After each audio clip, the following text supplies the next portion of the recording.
I'm Raymond Douglas, and welcome to my man cave. Well, rather toolshed, or my special place of reflection. The Inside Out Perspective takes a look at life's challenges and its effects and asks one simple question: what race are you running?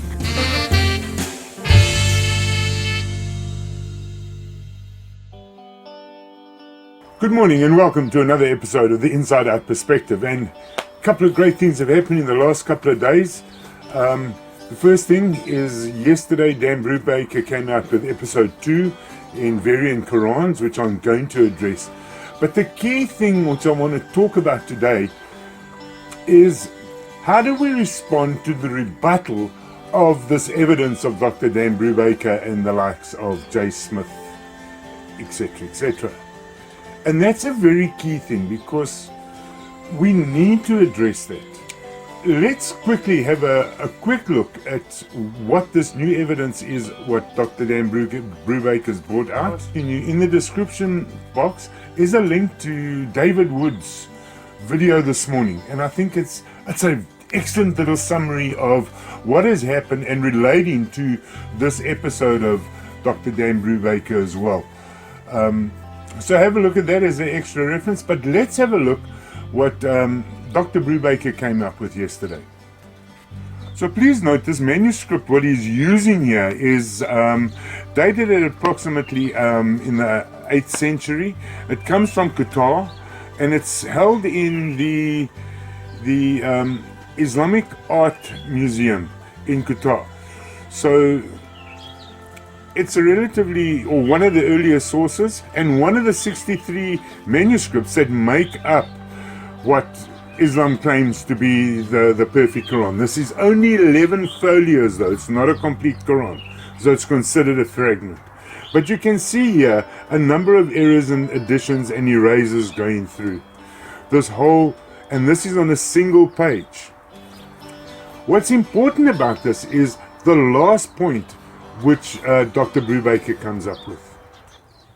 So take note, the final result just of this one page, without going into detail of the other 12 variants, we're looking at just this last one. And it's key to understand that the Hafs Quran, which is considered the perfect transmission of the Quran, does not include that word, insolence. Which directly means that it's not perfectly preserved. It's not the word of Allah. And man has changed the word of Allah, proving the Quran to be false. But it's very interesting because despite this evidence coming out, Muslims seem to just want to ignore it. And what they do is they then point back at the biblical text, especially the New Testament. Now, Ahmad Rashid made a comment to this in his video 2 weeks ago, where he said, but have a look, the earliest document they have is just a fragment of P52, which is a credit card size. And he's 100% correct. That is dated in the mid-1st century. But even more so what happens is, they point to us and they say, but the New Testament was only canonized in Lycia in 363 AD. And again, they're 100% right. So how do we counter this potential problematic thing that our texts are late? And they come out late. And the key fundamental here is that the New Testament claims that the Gospels are written by eyewitnesses. Now the Quran does not make that claim. The Quran makes the claim that it is a perfect oral transmission, held in memory, oral tradition, written down at a later stage when the oral tradition people were dying. So there's a very big difference here.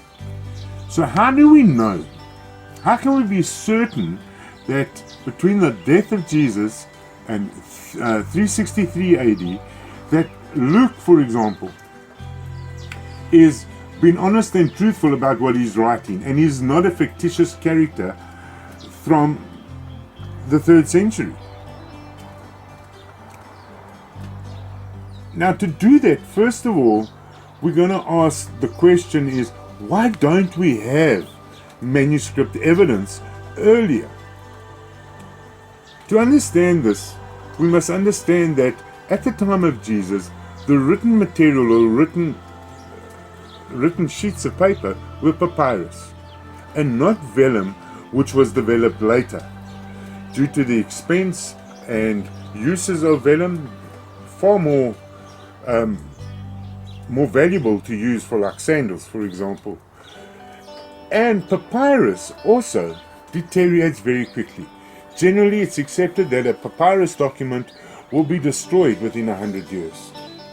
So therefore, it's understandable that we don't have the originals just due to degradation of the paperwork, so to say. So we have to rely on it, but we do know that the traditions say to us, and the early church fathers say to us, it's copies of copies, and the people copied because it was letters. And if we have a look at Luke, for example, he's simply writing an orderly account to a friend of his, Theophilus. His intention is not to write a gospel account which becomes scripture. He's just simply writing an orderly account.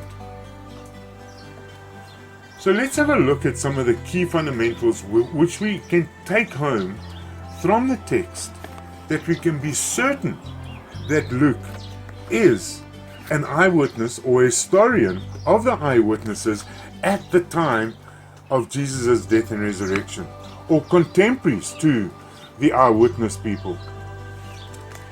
To do that, let's have a look at Acts, because Acts 1 clearly states that Luke is one of the authors of Acts. And let's have a look at the evidence what he's writing in Acts, because as a historian, you're going to write about actual events to support your narrative. But what's very clear in Acts, the destruction of the temple in Jerusalem is not mentioned.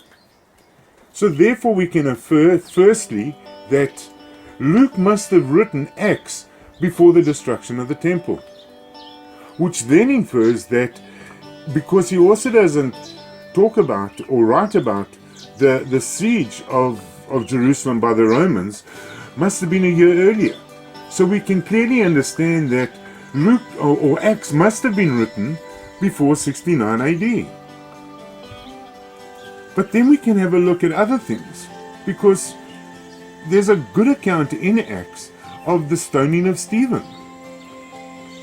Now why doesn't Luke write about the death of Peter, for example, or the death of Paul, for example, or the brother of Jesus, James? And it must be clear that that event couldn't have happened. And now we know that Paul was beheaded by the Romans in Rome in about 63 AD, 63 to 65 AD, depending where you're going to go. But let's just say it's 63 AD. So therefore, again, Luke must have, or Acts must have been written by Luke before 63 AD. So let's have a look at other texts. For example, let's have a look at 1 Timothy 5, 17 and 18. Now, Paul is writing there, and he makes a reference there to the muzzled ox, and he calls that reference from Scripture. So we know that this is the Old Testament Scripture, and we know that he's quoting Deuteronomy here. But the next line he says, and the workers need to be paid, which is also Scripture. But that does not come from the Old Testament. It comes from the Gospel of Luke. So therefore, we can understand in Paul's writing of that, it clearly is claiming that Luke's Gospel forms now part of the New Testament Scripture. So therefore, Luke must have been written before that. So we can assume a date earlier than 63, around about 60 AD. But then a little bit later, or in 1 Corinthians 11, Paul writes again about the Last Supper. And if you have a look what he's writing about, that is a direct copy and paste from Luke. So that comes again before Acts was written. So therefore we can be certain that Luke must have written his gospel account or his historical version of the eyewitnesses, his orderly account, before 57 AD. And another interesting fact is that if you read Luke, Luke's main source of reference is from Mark. Now we know Mark, through tradition, supposedly is the first gospel, then Matthew, then Luke, then John, then Acts. So our early church fathers, Papias for example, states that Mark is the scribe of Peter. So we know that Mark is writing the eyewitness account from Peter, and therefore, if Luke is using material from Mark must have been written before, so Luke is somewhere in between. So therefore, we can clearly understand that Luke is written somewhere between 45 to 50 AD. And that places him directly in the position of being contemporary to the eyewitnesses. Now the question could still remain, is Luke lying when he writes his gospel?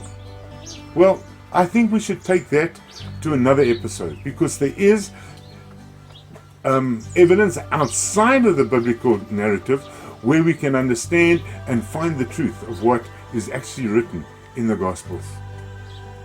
So I want to thank you for watching this episode of the Inside Out Perspective, and like always, I ask you, which race are you running?